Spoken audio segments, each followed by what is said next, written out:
Hello, lovelies. Watch how I wash this brown beans for momo or akara. If you want to also watch other ways that I wash my black eyed beans, it is also available in my channel. Check it out and you will see for yourself. So I soaked these beans for 5 minutes and I went on to do something else. Make sure the water is at the same level of the beans. So I'll just massage it the way you are seeing me do. I'll just scrub it together and I'll continue so that I get rid of all the peas. So here I'm adding water once your beans is properly mashed together. So see, I'll just do it like this and I'll sieve it. I did this for like 3 times with the same water. So we are doing it because we don't want to use much water to wash our beans.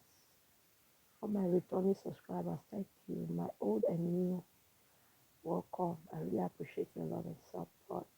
If you are new, please join the family, push on the post notification so that anytime we upload amazing videos, you will be the first to be notified. Feel free to check my channel out. I have food recipes video, I have health recipes video. You will enjoy it in here. So here is it. I will continue. I added another water. I will still sieve and add the same water, sieve. I'll continue this process until my beans is properly cleaned. So now I'm adding fresh water. I'll just stir together to get rid of the peas. So this is how I wash my beans anytime I want to make akara or momo. So if you are such that you are finding it difficult to wash beans for momo or akara, this video is for you.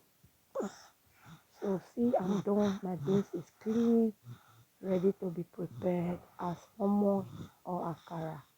Thank you for tuning in. Bye. See you in my next one.